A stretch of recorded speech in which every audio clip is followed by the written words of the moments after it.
नई दिल्ली स्थित विज्ञान भवन में राज्यों के मुख्यमंत्रियों और उच्च न्यायालयों के मुख्य न्यायाधीशों के सम्मेलन में प्रधानमंत्री नरेंद्र मोदी ने अदालती फैसलों में स्थानीय भाषा को बढ़ावा देने का आह्वान किया।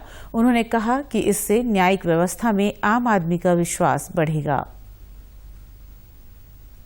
कोशिश कर रहे हैं कि आने वाले दिनों में हमारे देश में भी कानून एक पूरी तरह लीगल टर्मिनोलॉजी हो, लेकिन साथ साथ वही बात सामान्य व्यक्ति की समझ में आए उस भाषा में, और वो भी दोनों एक साथ असेंबली में या पार्लियामेंट में पारित हो, ताकि आगे चल करके सामान्य मानवी उसके आधार पर अपनी बात रख सकता है। उन्होंने कहा कि इन दो संवैधानिक संस्थाओं का संतुलन देश में प्रभावी और समयबद्ध न्यायिक व्यवस्था का रोड मैप तैयार करेगा। प्रधानमंत्री ने कहा कि अमृतकाल में देश में ऐसी न्यायिक व्यवस्था हो जिसमें सबको आसानी से और शीघ्र न्याय मिले। अमृतकाल में हमारा विजन एक ऐसी न्याय व्यवस्था का होना चाहिए जिसमें न्याय सुलभ हो, न्याय त्वरित हो और न्याय सबके लिए हो। साथियों, देश में न्याय की देरी को कम करने के लिए सरकार अपने स्तर से हर संभव प्रयास कर रही है। उन्होंने कहा कि सरकार न्यायिक प्रणाली में प्रौद्योगिकी की संभावनाओं को डिजिटल इंडिया मिशन का एक अनिवार्य हिस्सा मानती है। देश में ई कोड परियोजना को मिशन के रूप में लागू किया जा रहा है।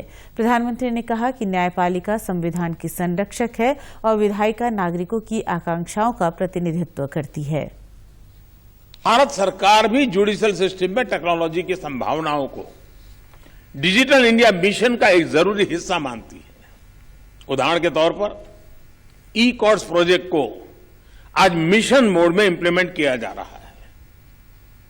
सुप्रीम कोर्ट ई कमेटी के मार्गदर्शन जुडिशियल सिस्टम में टेक्नोलॉजी इंटीग्रेशन और डिजिटाइजेशन का काम तेजी से आगे बढ़ रहा है। प्रधानमंत्री नरेंद्र मोदी ने कहा कि केंद्र सरकार ने 2015 में 1800 ऐसे कानूनों की पहचान की थी जो प्रासंगिक नहीं थे।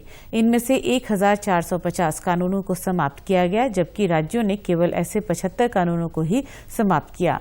उन्होंने राज्यों से ऐसे कानूनों का पता लगाकर उनको समाप्त करने का आग्रह किया।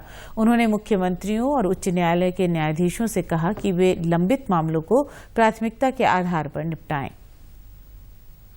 2015 में हमने करीब 1800 ऐसे कानूनों को चिन्हित किया था जो अप्रासंगिक हो चुके थे।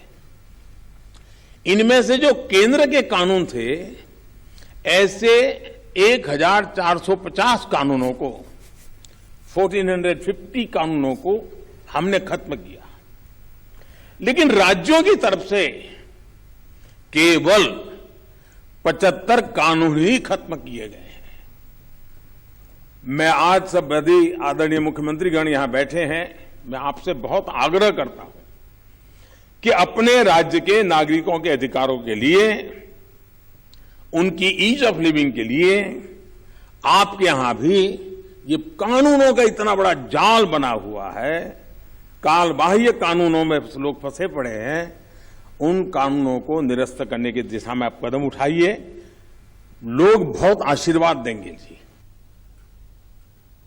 वहीं देश के प्रधान न्यायाधीश एनवी रमन ने कहा कि लोगों की जरूरतों और आकांक्षाओं को ध्यान में रखते हुए व्यापक चर्चा और विचार विमर्श के बाद कानून बनाया जाना चाहिए।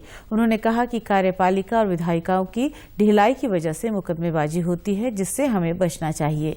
उन्होंने कहा कि जनहित याचिका के पीछे अच्छे इरादों का दुरुपयोग नहीं होना चाहिए।